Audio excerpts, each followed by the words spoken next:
Dada, samani kama nimekatisha safari yako. Ni kwamba hii njia usipite kabisa, maana sio salama kwako. Ningependa upite hiyo njia nyingine, ndio itakuwa salama kwako.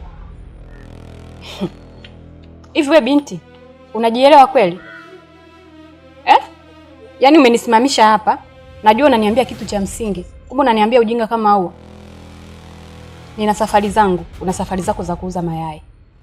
Kwa hiyo nilikuwa nakuomba kauze mayai, sawa? Nikutane na kiumbe cha ajabu, sio nikutane na jini, sio nikutane na nini, wewe haikuhusu. Sawa binti? Kaoni kwanza. Kauze mayai huko. Nyo.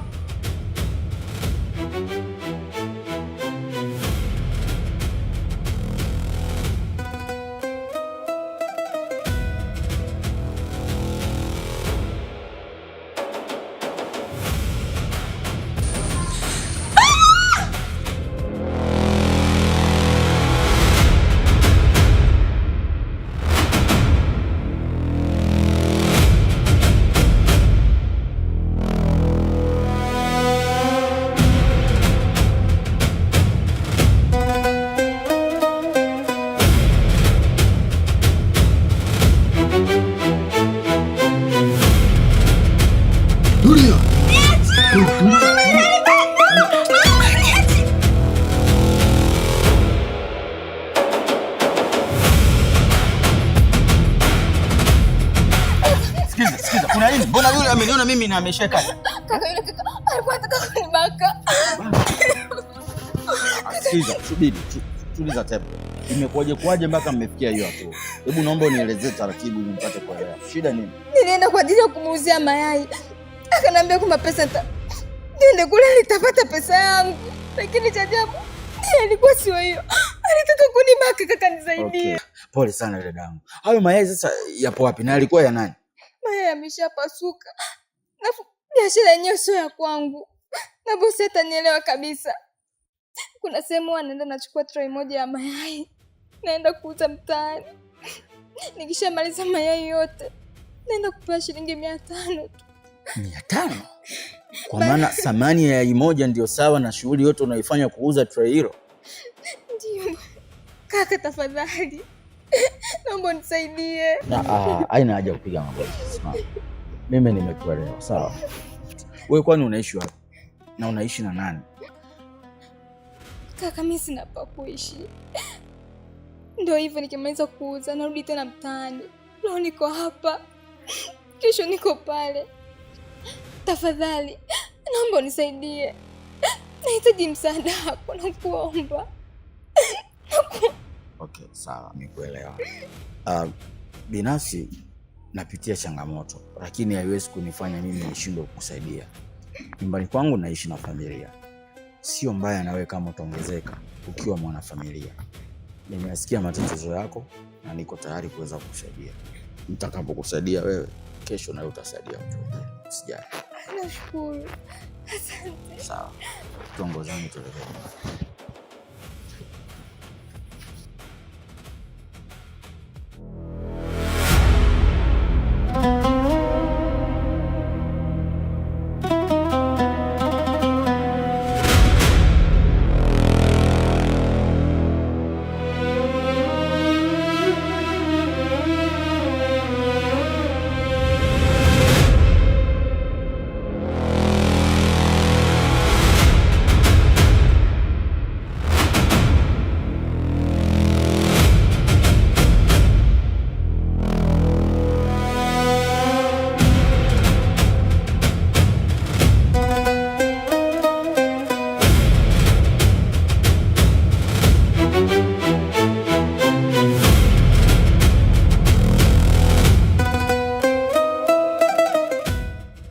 Karibu sana.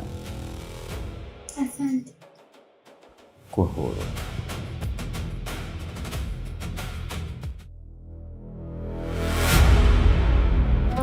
Shikamoo. Mke wangu, huyo ni mgeni wetu, anaitwa Nyota. Tutakuwa tukiishi naye hapa, hivyo chukulia kama mdogo wako. Anategemea upendo wako kumjali kwako na kumsamehe pia. Ni nani yako? Mbona sina taarifa za ugeni hapo? Ni story ndefu. Nikitulia tutaongea vizuri. Ila kwa sasa ikutoe hofu. Kuwa na amani. Ni mgeni mwema sana kwetu. Sawa. Sipa. Pia na wewe ulitambua hilo. Anahitaji ushirikiano wako pia.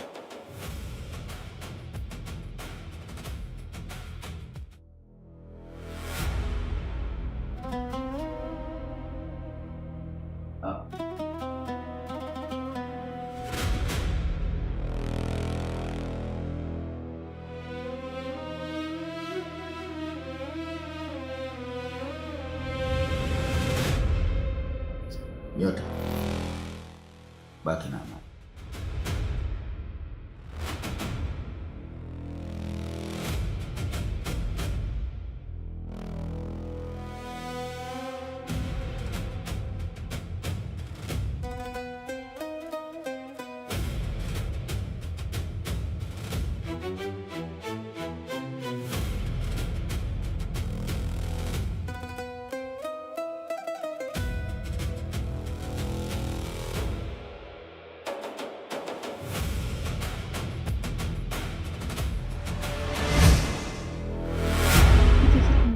Sio sahihi. Wewe sio kutoka na mdogo wake mmeo.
Mke wangu.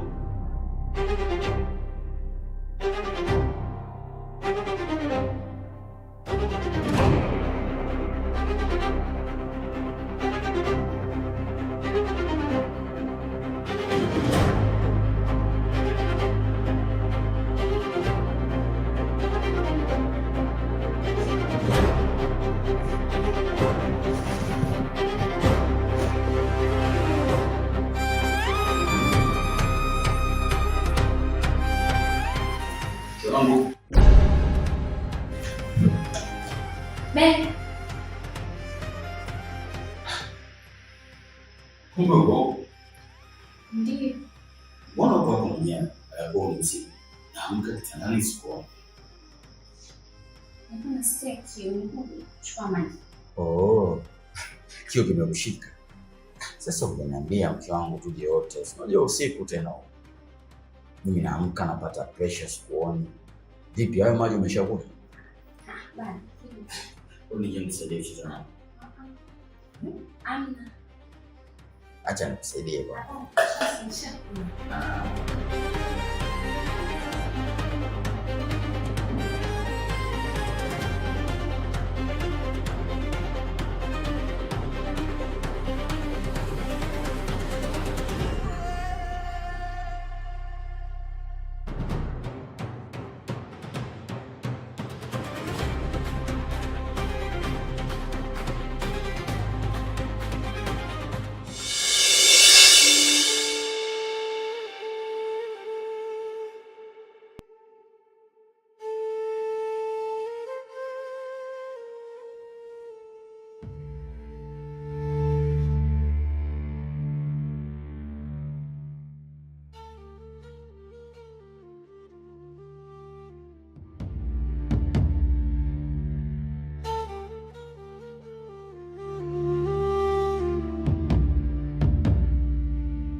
Kaka.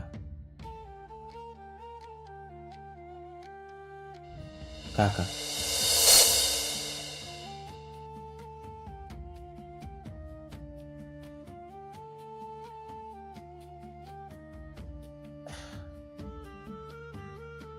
Sipa.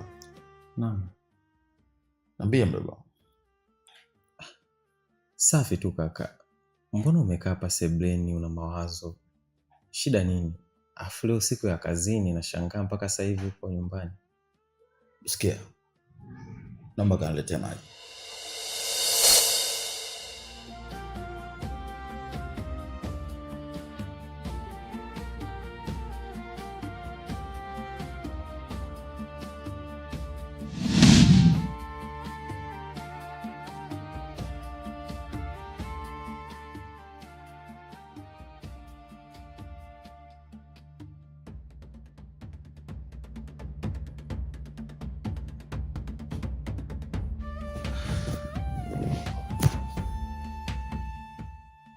Unaweza kwenda. Okay, sawa.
Mchezo. Kama alipiga kwa nguvu na sikupigi. Kwa mchezo maana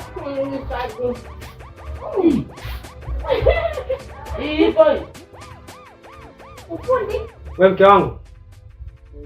Chakula tayari kule, twendeni tukale. Kwani wewe nikaa tunacheza? Ndio tucheze marede bwana mume wangu. Amri sasa hivi, si ndio? Sawa, endeleeni kucheza. Shemeji, cheza kweli kweli.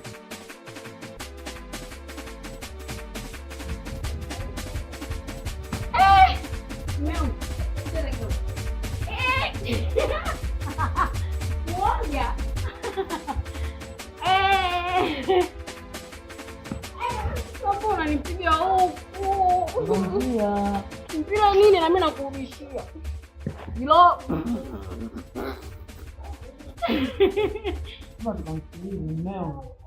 Bwana mimi nataka nicheze kwanza.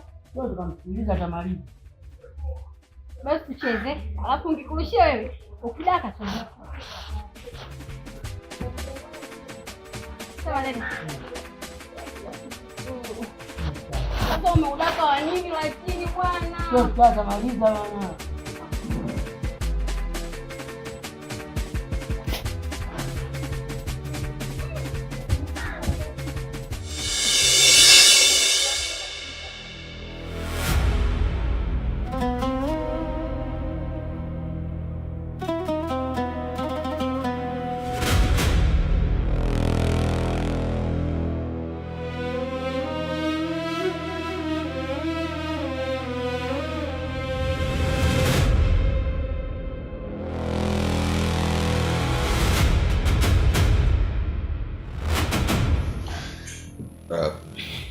Zipa.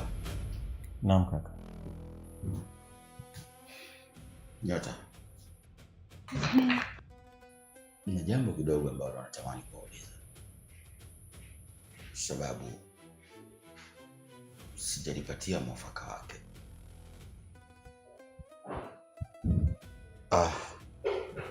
Asubuhi kipindi nimekaa hapa, nilikuta barua. Sasa inanifikirisha kidogo. Je, kuna yote ambaye aliweza kupokea barua hiyo? Mimi hapana. Wenda mwenzangu hapo. Kumbe hata sijaona.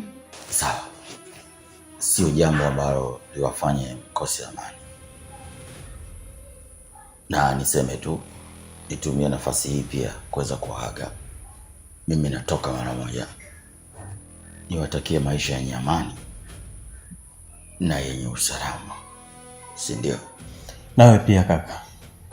Zipa. Nakutegemea sana mdogo wangu. Sawa kaka. Mke wangu. Sawa. Basi mimi natoka.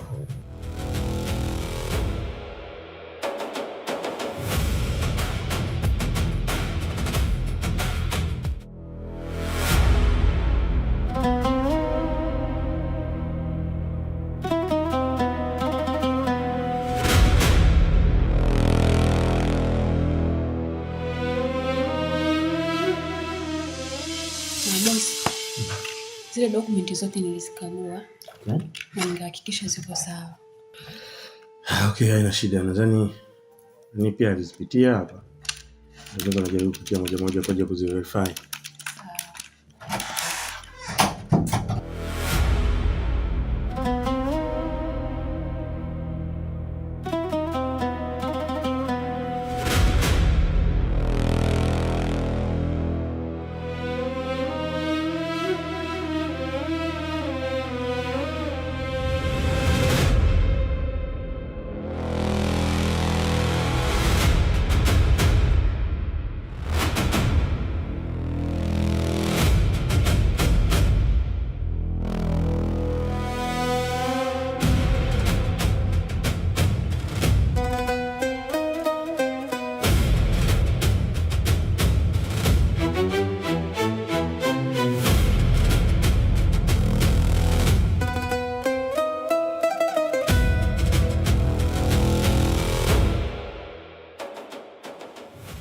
Wewe, kilichokuleta hapa ofisini ni nini?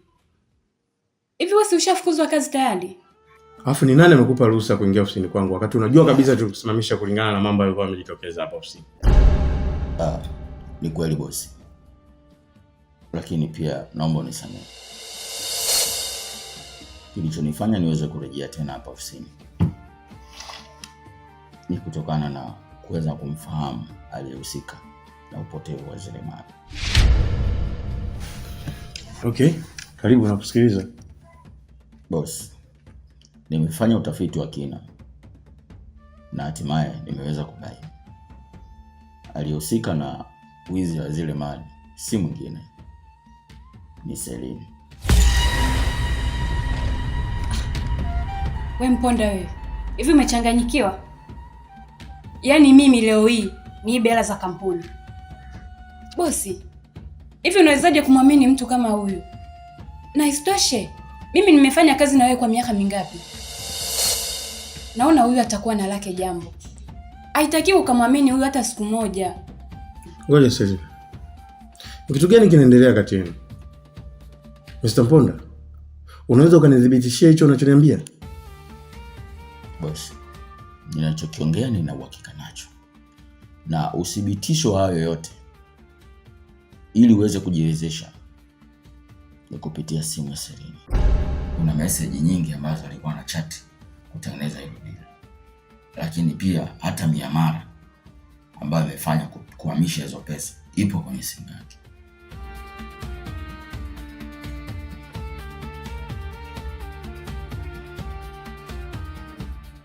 Namba simu yako sasa. Bosi, ni mwongo huko. Namba simu yako.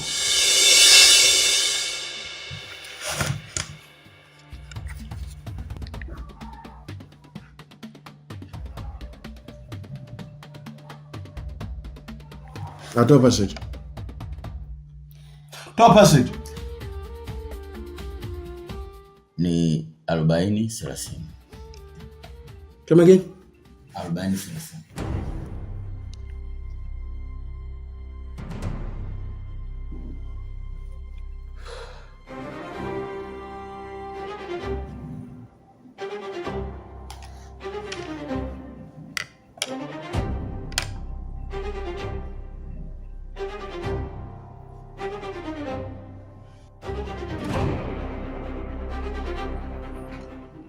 Shukrani sana Mr. Mponda. Mimi na wewe tutazungumza baadaye. Kwa sasa acha ndili na umempuuza.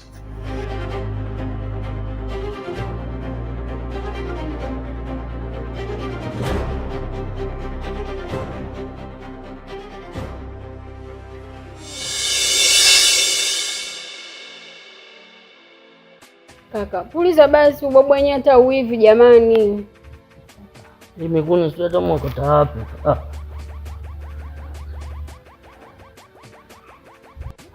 Sasa unapulizaje hivyo jamani? Unapuliza taratibu hata upepo hautoki jamani. Puliza basi.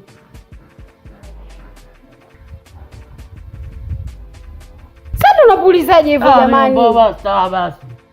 Mimi kipuliza unasema. Puliza basi. Unapulizaje hivyo kama una pumzi? Puliza kwa nguvu bwana. Sema tuone utazima. Puliza bwana utakuwa uchi.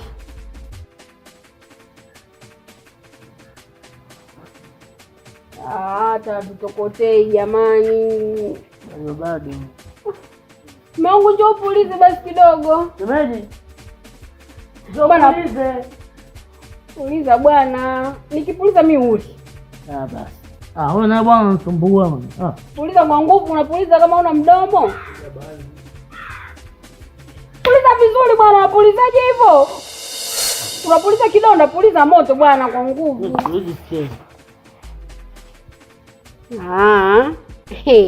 Unasusa? Kaka unasusa.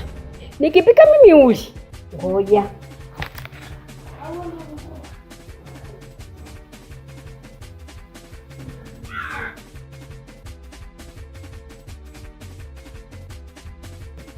Mangu, ndio tusaidie kupuliza. Wewe hapo mwembamba ukipuliza upepo utakuwa mwingi hadi sufuria itanyanyuka.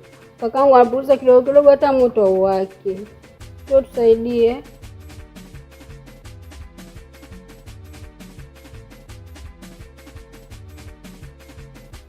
Kaka kinanukia.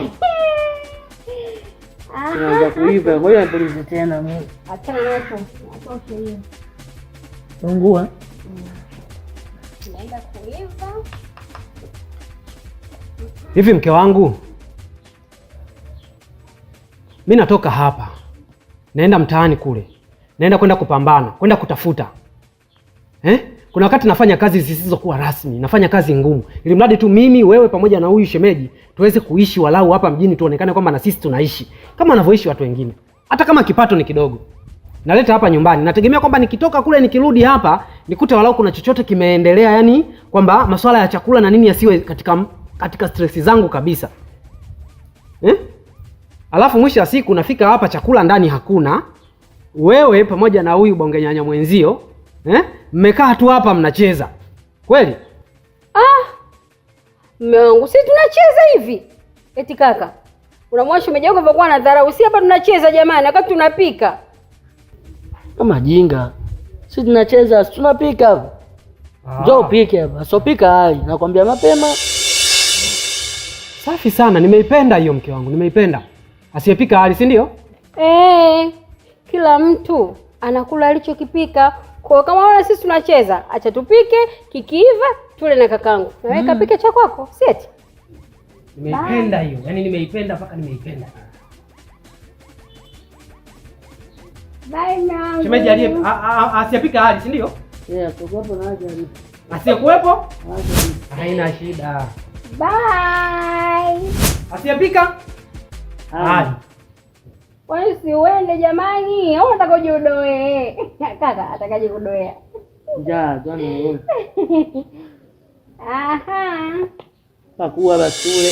Selini, amewezaje kugundua kwamba unahusika katika upotevu wa pesa? Hali ya kuwa mipango yetu tuliiweka sawa kabisa. Kusema kweli Mr. Kapuya, mimi mwenyewe linanishangaza. Kwa sababu Mponda alivyokuja ofisini, alikuja na details zote.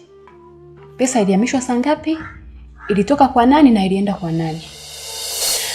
Na kilichokuja kunishangaza zaidi, ambacho mimi mwenyewe nimetaharuki, anaijua hadi password yangu. Hali ya kuwa simu yangu mimi naitumiaga mimi mwenyewe, sishiagi na mtu. Kwa hiyo kila kitu kaona mwanzo mwisho. Kwa hiyo kwa hili mimi naona tuko hatarini. Hili sio tatizo dogo. Hili limekaa pabaya kabisa. Inabidi tuwe makini sana Mr. Kapuya. Bila hivyo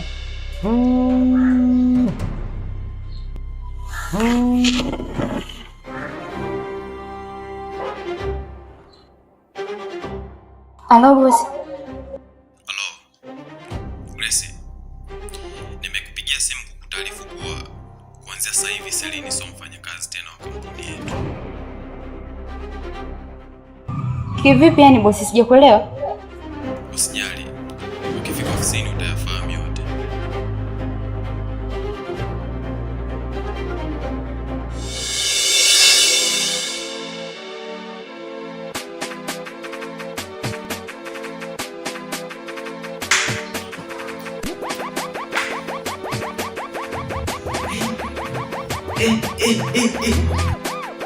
Wewe.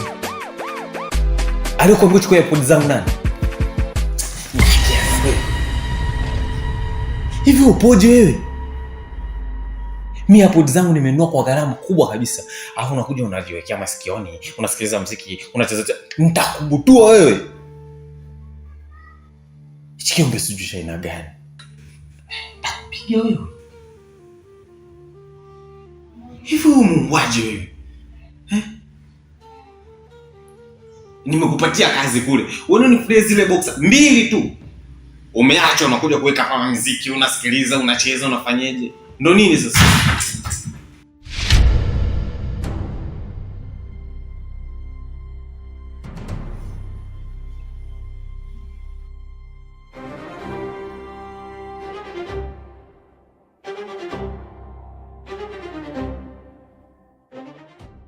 Hivi wewe unatoa wapi hayo mamlaka ya kumuamrisha huyu hayo mambo unayotaka wewe?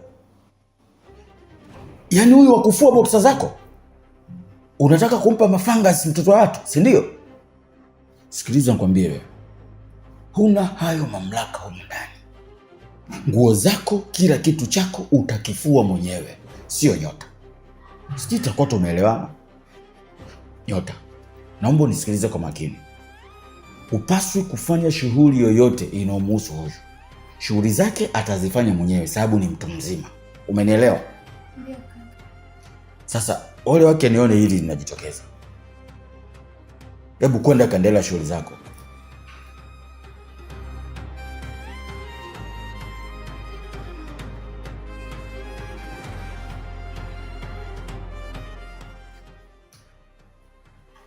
Nyota, nilichokwambia naomba ukifanyie kazi. Sawa? Ndio. Sasa ole wako ni kuona unagusa kitu chake. Tutakorofishana.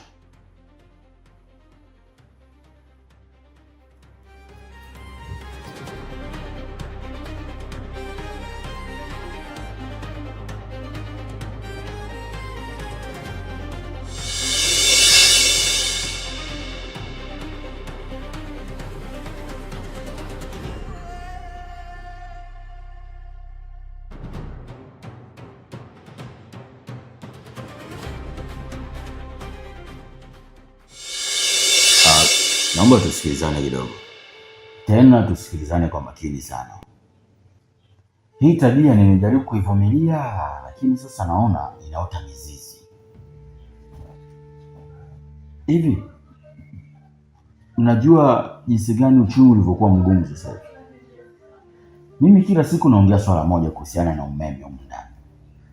Tunapokwenda kulala, taa za ndani zote zizimwe, zibaki za nje tu. Lakini imekuwa tofauti. Taa zizimwe, TV mnaacha ovyo, maredio yanajipigia makelele mpaka asubuhi. Mnataka niongeeje ili ionekane kwamba mimi naongea? Na cha ajabu zaidi, hili swala linaongozwa na wewe, mke wangu. Wewe ndio unatakiwa unionee huruma mimi. Natoka napambana, napitia wakati mgumu sana sasa hivi. Sina kazi, sina basi. Lakini bado najitahidi kuhakikisha vitu vinaenda huko. Mke wangu, wewe wakushindwa na nyota? Nyota yeye anajua jukumu la kuhakikisha kila kitu anazima huko. Na nimeona hilo swala zaidi ya mara moja. Natoka nakuta kila kitu kiko on. Namuona nyota anatoka anakuja kujibu. Sasa mimi niseme tu, hii naongea kwa mara ya mwisho. Endapo nikiona hii tabia inajitokeza na inaendelea tena, tutaonana wabaya. Na katika huu ubaya, msinifikirie tofauti kwenye maamuzi nitakayochukua. Nafikiri tutakuwa tumeelewana. Na kwenye hili sihitaji mtu ajitetee. Ndio maana nimekaa kimya siku zote, leo nimeamua kulizungumza. Nyota, hongera sana mama. Umekuwa mwema kila wakati. Umekuwa mtu bora kila wakati. Una nidhamu nzuri, una heshima nzuri. Lakini pia ni mwajibikaji. Na kuomba uendelee hivyo hivyo mama. Sawa? Na katika hili jinsi gani umenifurahisha, nimeona hata nisiende hivi. Nimekuchukulia hii zawadi. Naomba uipokee.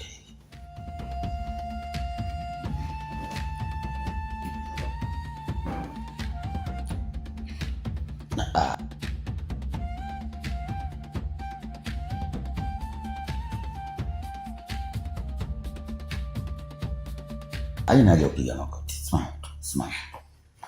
Simama.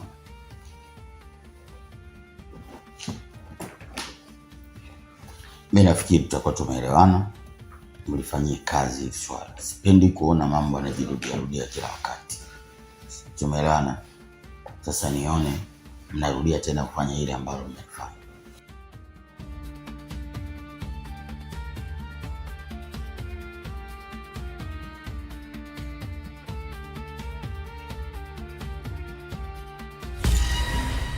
Hii zawadi haikufai wewe.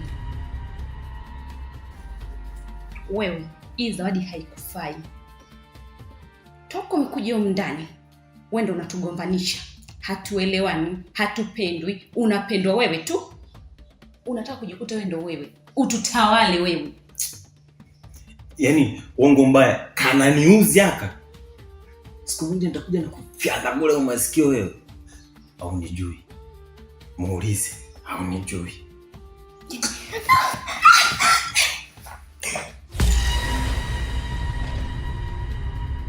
Yaani una bahati tu kaka yupo. Angekuwa hayupo. Ungeona cha mtema kuni.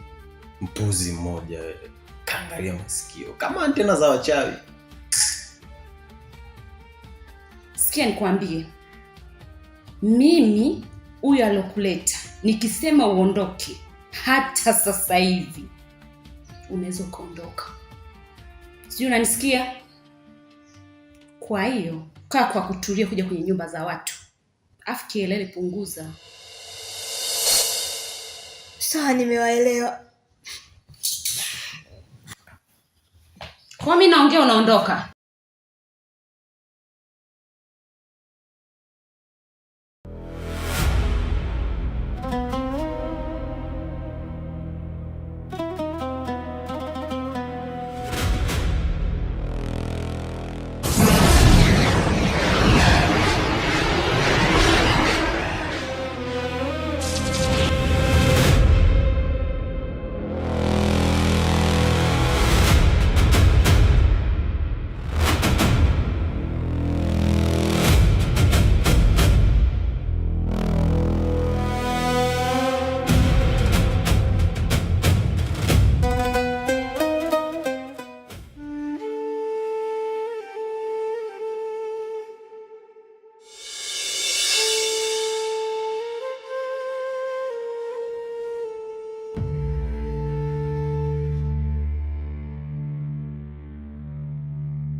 Mr. Mponda,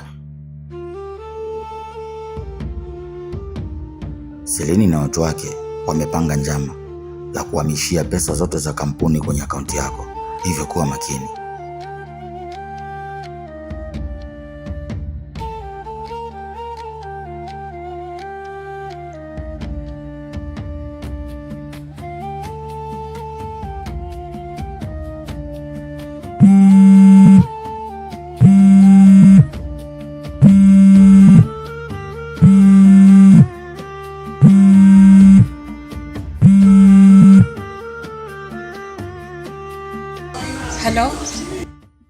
Halo. Selini, naomba usikize kwa makini. Mipango yote mnayoipanga dhidi yangu nimeweza kuibaini. Na nikwambie tu, kwa mara ya kwanza ulinusurika kwenda jela. Ila safari hii mtakwenda jela wote. Nimejua unahitaji kuhamisha pesa na kuhamishia kwenye akaunti yangu ili nionekane kuwa mimi nimehusika kuiba hizo pesa. Sasa usijaribu kufanya huo mpango hatari, sababu utakugharimu. Halo? Halo?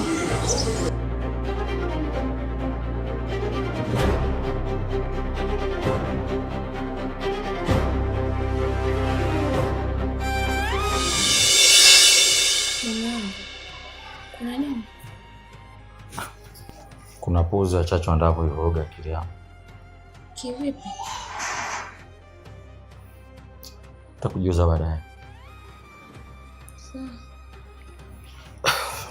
Lakini hata hivyo, acha nijiandae nitoke. Sawa.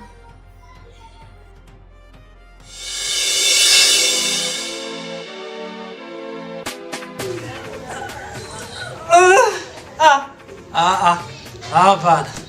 Taniua. Taniua. Tondo nini hivyo mume wangu? Yana kipush-up kimoja tu kimekushinda. Piga bwana, jitahidi piga hata mbili tu, hata tatu, hata nne, piga bwana.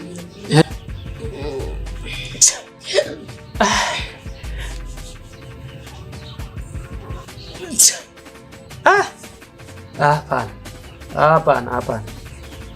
Lakini mume wangu, wewe tumeangalia wote juzi hapo kwenye simu, tumeona kabisa pale kile kidada kimeweka mikono hivi kifuani na miguu kapandisha hapa kiunoni. Alafu mwanaume wake akawa anapiga push-up tena kapiga nyingi hivi. Kwa hiyo hapo miguu nimeweka chini na mikono nimekushikilia, lakini unashindwa. Sasa ndo nini hivyo? Sikiliza nikwambie mke wangu. Ni kweli tuliona kabisa kwenye simu, lakini yule kwenye simu mke wangu, yule mwanamke alikuwa ni mwembamba kama miti ya miogo. Sasa mke wangu wewe kama friji bovu. Hata alitembei, yani kila nikijaribu kujitutumua hivi mtoto wa watu nahisi kama nakata kiuno. Sasa nikikata kiuno mimi mke wangu nitabaki nani? Hapana. Kwa mimi friji bovu. Sawa tukane. Lakini mume wangu pale si unakumbuka? Kale kamoja kalikuwa kembamba, kale kakike, mwanaume akawa mnene. Sasa hapa na sisi sio vile tu, mimi mnene au mwembamba, vile mnene kwa mwembamba, piga bwana, piga hata 5 tu, lakini na mimi nisikie uloda.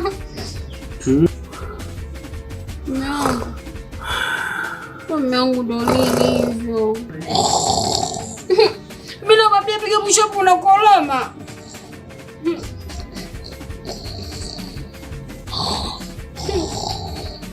Mume wangu piga basi hata kidogo. Bana usilale, piga bana. Mimi nilijua tu wewe unipende. Nilijua na hapa nilikuwa nimekuambia tu unibebe upige push-up kama mtego ili nione kama kwa unanipenda. Wewe sasa hivi unipendi. Mbona ningekupandiaga tu hivi juu umeage hapa leo ndo unaumia nini? Sawa poa tu poa. Lala hivyo.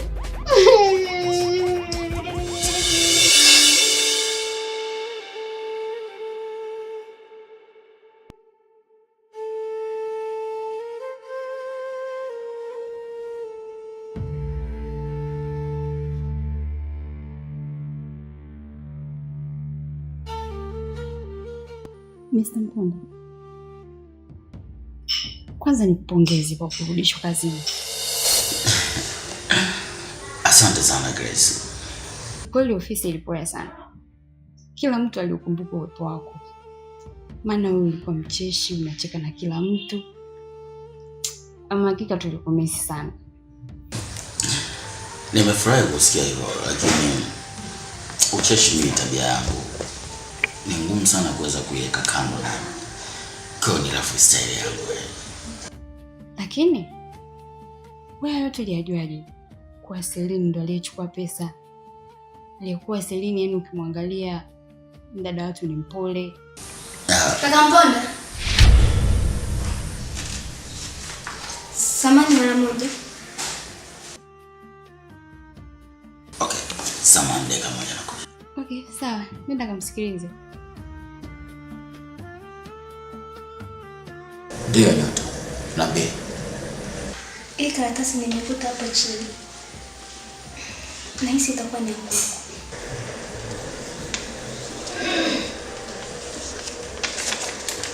Jaribu kuwa msiri. Sio kila kitu chako kinapaswa mtu ajue. Ndio ni kwangu. Unaweza kwenda.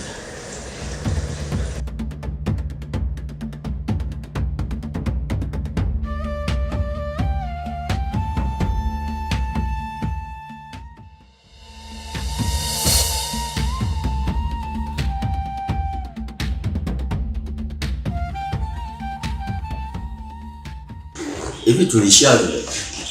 Tulishia vile, nimekuuliza kuhusu Celine. Oh. Unajua Celine mimi nilianza kumfahamu na kufuatilia tangu kipindi niko kazini.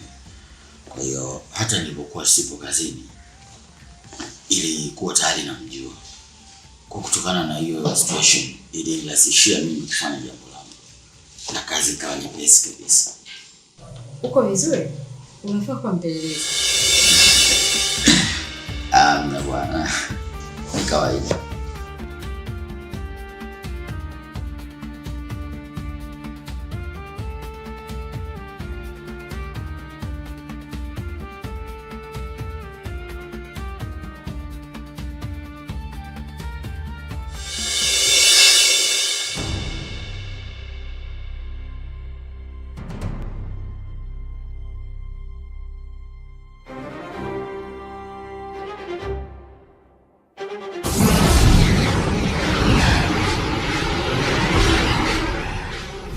Yeah, bila shaka usio na wasiwasi. Nimemaliza kila kitu. Ila kuna kitu nimekisahau. Nimesahau kuchomoa flash. Yes, kwenye kompyuta yake pale pale. Kwa hiyo nilikuwa nakuomba nenda haraka sana kabla hajaingia mtu yoyote pale ofisini.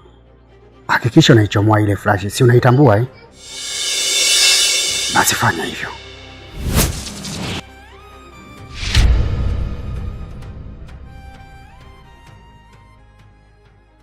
Kaka Mponda. Niambie Nyota. Ulikuwa umedondosha karatasi yako hapo chini.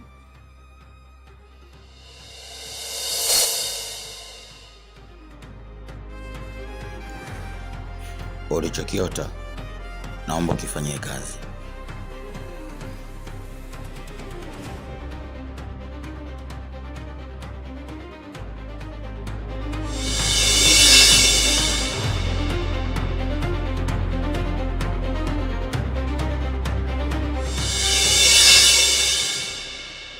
Yes, hello. Ya, nimeshafanikiwa. Yes, mimi ndo Mr. Kapuya. IT wa dunia. Haliwezi ikaja jambo mbele yangu na nikalishindwa. Ya, nimeshafanya kila kitu. Yeah, bila shaka usio na wasiwasi. Nimemaliza kila kitu. Ila kuna kitu nimekisahau. Nimesahau kuchomoa flash. Yes, kwenye kompyuta yake pale pale. Kwa hiyo nilikuwa nakuomba nenda haraka sana kabla hajaingia mtu yoyote pale ofisini. Hakikisha unaichomoa ile flash. Si unaitambua eh? Basi fanya hivyo. Sawa. Haina shida. Ukishamaliza basi utanijulisha eh?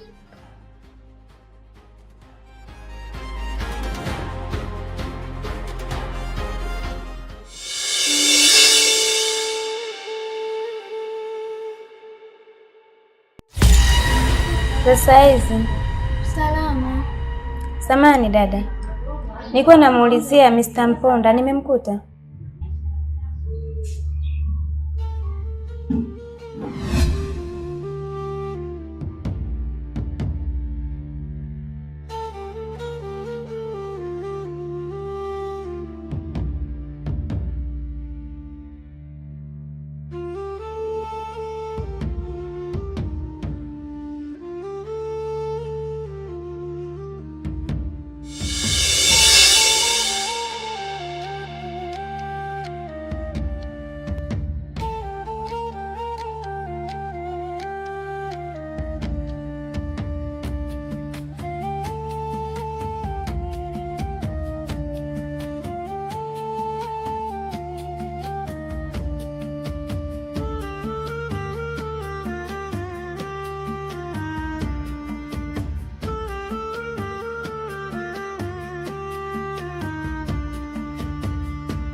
Samani kaka. Ndio, bila samani. Umedondosha simu yako pale. Nyinyi mmeiokota? Iko wapi? Anaenda kwa mdogo.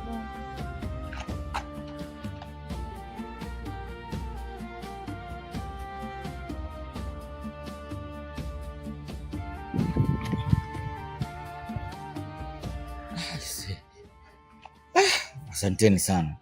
Lakini kuna kitu mmenisurprise kidogo. Yaani inawezekana vipi nadondosha kitu na nyinyi mnaniletea? Aliyakuwa nikiwatazama naona kama mnapitia changamoto hivi. Hamna shida kakaangu. Sisi hatujafundishwa hivyo. Tumefundishwa tunapookota kitu cha mtu tunamrudishia kwa wakati mwafaka. Ama hakika mmefunzwa vyema. Na kupitia hiki ambacho mmekifanya, natamani na mimi nifanye jambo kwenu. Hamna kakaangu, wala hata usijali. Kaka, samahani, yani kama utonavyo hapa, kuanzia asubuhi mpaka sasa hivi hatujaweza kupata kitu chochote. Maisha yetu ni magumu. Kwa hata msaada unaotaka kutoa, nahisi utatusaidia sana. Sasa, mweledi sana. Labda nyinyi mnaishi wapi?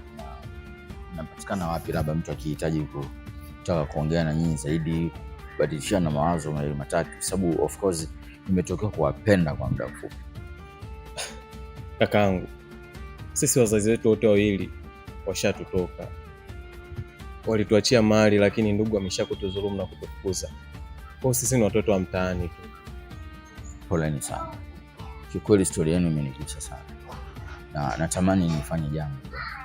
Je, vipi, mko tayari kwenye hilo? Sisi tuko tayari kakaangu. Tena tutashukuru sana. Jambo gani kakaangu? Natamani muongozane na mimi tuelekee nyumbani. Tunashukuru sana kwa msaada wako. Ila kwa sasa hivi naomba tu nimsaidie mdogo wangu. Mimi naendelea kupambana. Wakati mwingine nahitaji msaada wako. Basi sawa, mimi naomba pia tuongozane pamoja ili pia ukapajue anapoishi mdogo wako. Alafu kwa wakati mwingine muda wote unaweza pia nayo kai. Basi tuongozane. Asanteni sana. Nimependa ukarimu wenu.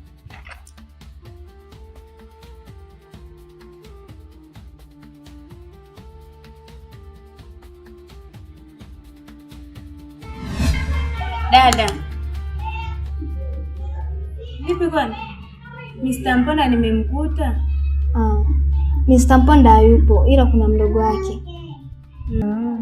Basi naomba nitie huyo mdogo wake. Kaka Sipa!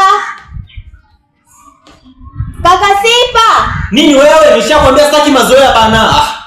Kunitaita kila muda. Suzeni mtoto muite Sipa au? Kuna mgeni wako.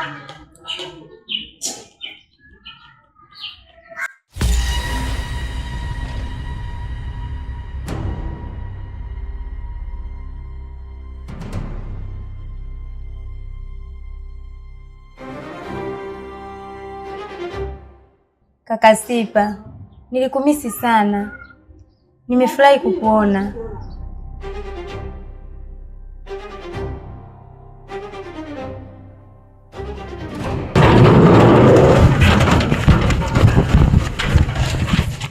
Iwe sister, unanitafuta nini? Ni mara ngapi nimekuambia usikanyage hapa lakini unielewi? Hivi unanitafuta nini mimi mtoto wa watu? Unataka niishi maisha kama ya kwako wewe? Kupata kimwili tu kidogo tayari mmeshaanza fitina. Yaani hapo ndo nashindwa kuelewa kabisa wanadamu. Sijui mnataka nini nyinyi. Sikia dada, maisha magumu unaopitia, umaskini wako, uchokolati ulioishi yote, sitaki unirudie tena. Na ndio maana nakukazania sana uniache na maisha yangu. Sijui unanielewa?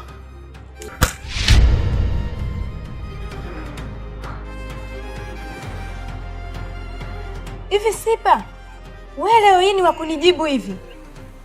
Unajisahau eh? Dada, naona sasa unavuka mipaka. Yaani kukuheshimisha, kukutoa ndani mpaka kukuleta hapa ni kitu kishukuru sana. Kwa naomba heshima iwepo. Nadhani nimekuvumilia vya kutosha. Sasa hiki ulichokionyesha ni unaonyesha kweli. Mimi na wewe undugu basi. Nikwambie kitu kimoja. Hiki kiweke akilini na ukielewe nacho kizungumza kinatoka kinywani mwangu. Kuanzia sasa sitaki undugu na wewe. Na sina ndugu anaitwa Nasra. Maisha magumu tuliopitia sidhani kama nayataka tena kwenye maisha yangu. Kwa naomba uniache. Naomba uniache. Nasra, naomba uniache, narudia tena. Sikia nikwambie Sipa. Nimekusikiliza maneno uliyoyaongea yote, nimekunyamazia kama dada yako. Ila kumbuka, hapa ulipo, upo kwa ajili ya msaada. Na msaada wako tayari umeisha. Nimekufuata hapa tuweze kurudi nyumbani. Sikia Nasra. Sio msaada tu. Mimi hapa nishakuwa mtoto wa hapa. Kwa hiyo wewe usitake kuingilia maisha yetu. Na kuomba niache na maisha yangu. Nikisema hivyo nadhani umenielewa.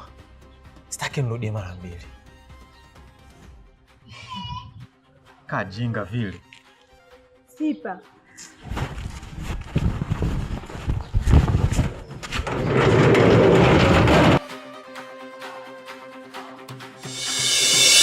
Hiyo unaelewa nini ninapokuambia kwamba mimi nina plani kubwa sana. Na jambo langu nikilikusudia basi sipotezi kizembe. Nisikufiche. Huwezi amini ule mpango nimefanikisha. Unamaanisha ule mchongo wa Flash? Yes. Umewezaje kufanya hivyo? Hiyo ndo maana ya Kapuya. Ukisikia Kapuya ndo mimi. Lakini ukisikia Kapuya mtu ambaye anakosea, basi huo ni photocopy. Nilituliza kichwa, nimefanikiwa. Kweli nimeamini wewe ni genius. Na sikuwahi kufikiria kama una akili ya hivyo. Lakini bila uwepo wako nisingeweza. Mr. Kapuya, mimi nakupenda sana. Na kwa hili ulilolifanya, kusema kweli nimenifurahisha. Na sikuwahi kufikiria. Basi mimi nilikuwa naona ni muda wetu wa kuenjoy. Haya, uwanjani wako.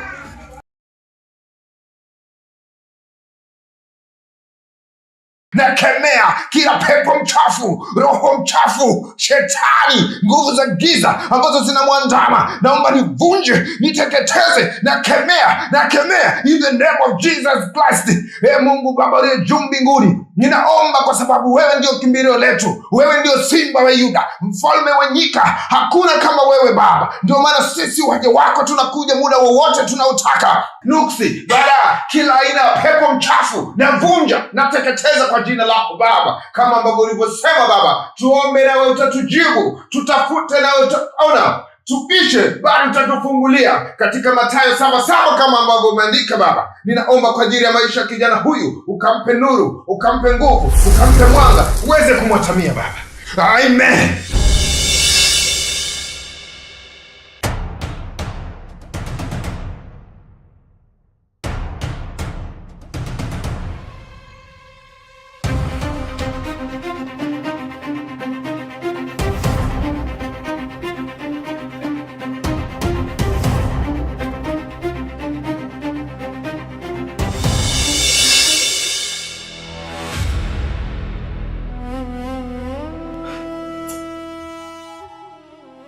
Hivi kaka totoka na akili kweli. Yaani kamera wewe.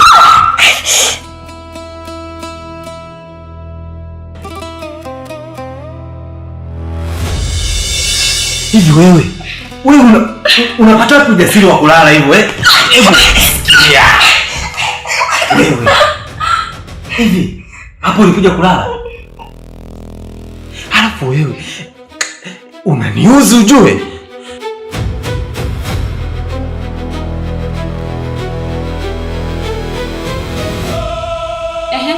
Kafanya nini? Nimekakuta kanalala hapa ili hali wewe unapika huko. Kweli? Wewe. Kwa mimi napika wewe umelala. Nikupikie. Alafu nikuletee ule.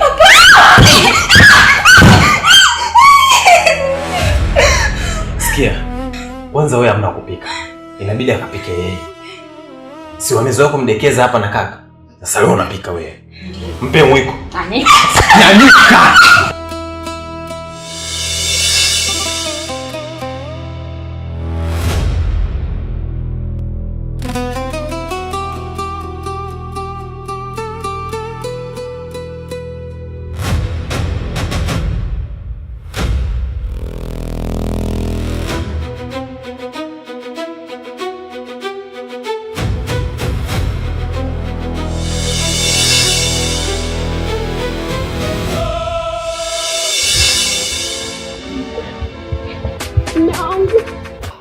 Nipeke kunya nimebanwa. Twende mapya amenibana. Unasemaje wewe? Nimebanwa mume wangu nipeke chooni. Hivyo mwanamke ni mpumbavu eh? Hivyo ni mpumbavu wa kiwango kipi wewe?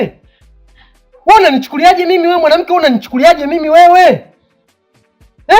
Yaani mtu hujawahi kuniacha walau hata dakika 15 basi mke wangu 15 tu. 15 tu. Nikae ni relax, hujawahi. Yaani mimi kila nikikaa maskini ya Mungu ndio maana hata sinenepi mimi mtoto wa Magelo mimi jamani. Unanisumbuaje wewe? Wewe unakuja kuniambia hapa mimi nikupeleke chooni wewe? Mtu mzima kweli? Kweli? Mke wangu unanichukuliaje kwanza mimi? Unaniona fara sana, si ndio? Sikiliza, siwezi hayo mambo mimi. Siwezi. Mume wangu usiniseme mimi nimebanwa nitajinyea. Twende basi twende. Nakunya. Wewe mweu nini? Nitolee kelele zako hapa. Mimi sitaki kukusikia kabisa. Shamba wewe. Mungu, unakuja. Wewe mwanamke unatafuta nini wewe? Aise, yaani kama tembo. Mungu wangu, sikiliza nikwambie. Niache hapa nilipokaa hivi. Si unanielewa? Na kama unataka kunya hapo. Mimi wala sitahangaika na wewe. Sitahangaika na wewe. Si watu watapita hapa na kucheka wewe, kwani watanicheka mimi? Wewe mshamba nini? Mimi nitajamba tena mume wangu usini. Mume wangu mimi lakini nimezidiwa. Mwanzo sasa hivi mimi nitaendaje ligauni hili likubwa? Bora twende chooni unanishikilia hivi afu mimi kunajisaidia huku twende. Mume wangu hapa. Mke wangu, wewe mwacha bwana. Acha, usifanye hivyo. Watu wataona hapa mwisho siku wataona sisi wote wajinga. Sikiliza. Twende nikupeleke ila nakutandika.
ni wakati ambao unapaswa sana kuwa makini na si kuweza kumwamini kila mtu. Boss, hivyo unafahamu yule IT aliyekuja jana kwa ajili ya kurekebisha mashine za ofisi ndio yule mhalifu ambaye tulikuwa tunamtafuta wakati wote, ambaye alihusika kuhamishiwa pesa zilizopotea kwenye ofisi yetu. Unamaanisha huyu Mr. Kapuya? Ndio boss. Mr. Kapuya alikuwa anamtafuta ndio yule IT aliyekuja. Lakini kwa bahati nzuri Mungu ameweza kuwa upande wetu, sababu zile siri ambazo alikuja kuzinyonya kwenye mashine kwa kigezo cha kuja kurekebisha mashine ameweza kuzisahau kwenye flash. Ukitazama kwenye mashine yako utaikuta hiyo flash.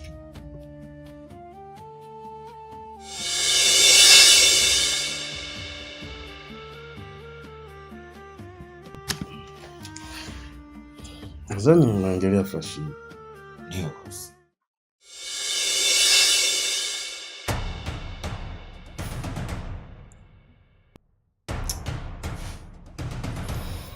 Hivi hawa jamaa wanadhani wana akili sana kuliko sisi, si ndio?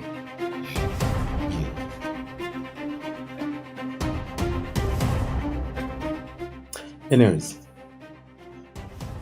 ongea sana Mr. Mponda. Ni honest tu, kwa hiki kipindi kifupi umejitahidi sana kunionyesha jinsi gani unavyokuwa unaipambania kampuni. Jinsi gani ulivyofanya kazi bora kwenye hii kampuni. Na niwe mkweli tu, umenifanya nianze kufikiria ni namna gani niweze kukupandisha kutoka hapo ulipo kuweka nafasi ya juu, na maanisha kukupandisha cheo. Na kitu kimoja watu wanatakiwa wafahamu kwamba hii ni kampuni imeajiri mamia ya wafanyakazi. Kadri watu wanavyofanya kazi kwa bidii, kampuni inakuwa, na ndivyo inavyopata nafasi ya kutoa fursa kwa vijana wengine, lakini pia kwa ambao wapo makazini wanaendelea kukua kwenye nafasi za juu zaidi. Kwa hiyo kadri unavyoipambania kampuni kukua, unapambania maisha ya kampuni lakini na maisha yako pia. Ni kweli boss. Ni kwa hili tu nitapambana kadri ya uwezo wangu ili kuhakikisha kila kitu kinakwenda sawa. Sasa jamaa Mr. Kapuya. Bana, shukrani sana.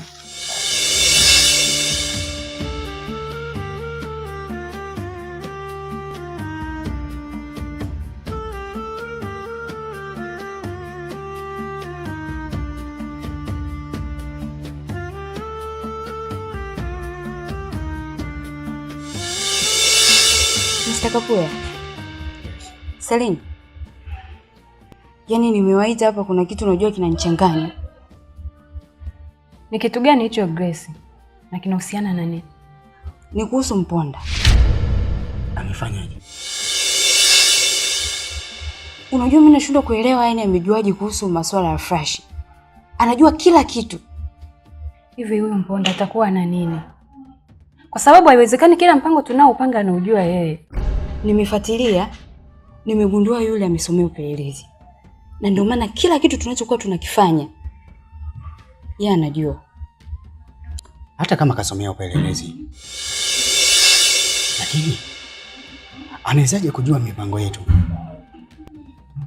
Aliyakuwa tulipanga kwa siri sana. Mponda ana uwezo kukuangalia na akajua kila kitu unachokipanga. Sasa hapa mimi naona tumekwisha. Kama ana uwezo wa kumtazama mtu usoni na akaweza kuisoma akili yake, tambueni kuwa tuko hatarini, na sio hatari ya kawaida. Hivyo inatakiwa tuwe makini sana na hii issue tunataka kuifanya, kwa sababu tunadili na mtu hatari sana, na tusipokuwa makini kitaturamba, na sio kutulamba tu, bali tutakuwa tunazidi kufeli kila uchao. Hivyo basi unatakiwa umakini wa hali ya juu sana. Kuhusu umakini, ondoa shaka. Hata kama natumia akili za aina gani, mimi nitatumia akili za AI. Siku zote mtu akifeli plan A anakuwa na plan B. Hivyo tunakutegemea wewe mastermind. Plan A tumefeli, tutafutie plan B. Na hiyo plan B tusifanye kizembe. Mimi na Yesu tutakuwa tumeelewana. Usijali Selini, nitatafuta kwa wakati mwingine, ila kwa sasa naomba mtawanyike kila mmoja.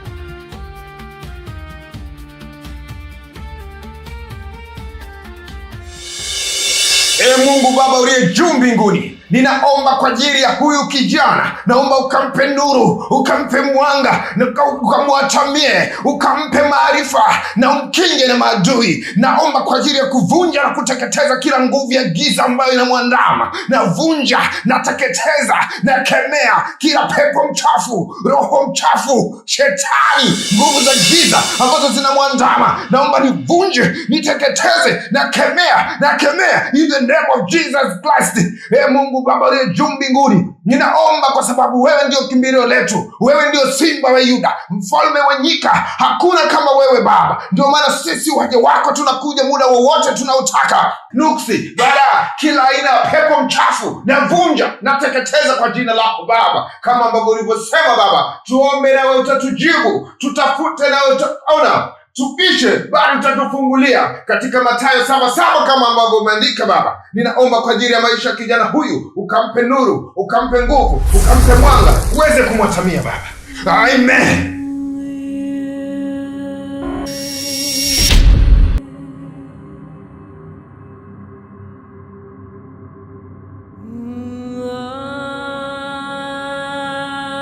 Hii vitu ulioingia haikuhusu na unajitakia jambo baya sana.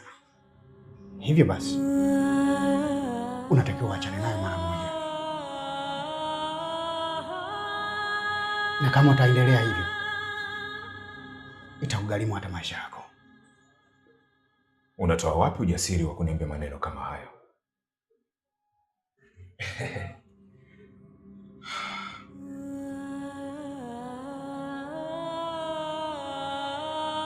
Sikia, mimi ni mtumishi wa Bwana na imani yangu ni thabiti kabisa, wala siteteleki na siyumbishwi na nguvu yoyote ya giza. Naomba utoke katika nyumba yangu haraka sana.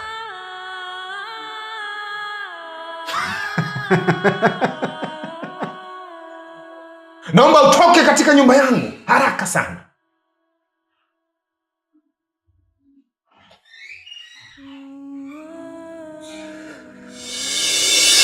Mungu Baba uliye juu mbinguni, ninaomba kwa ajili ya kuvunja na kuteketeza kila nguvu ya giza. Nakemea hili pepo chafu, nakemea ushetani mbaya ambaye anakuja kuangamiza, anakuja kunijaribu, anakuja kuniandama. Navunja, nateketeza, nakemea in the name of Jesus Christ. Naondoa pepo mchafu, toka, toka, toka, toka, toka, toka.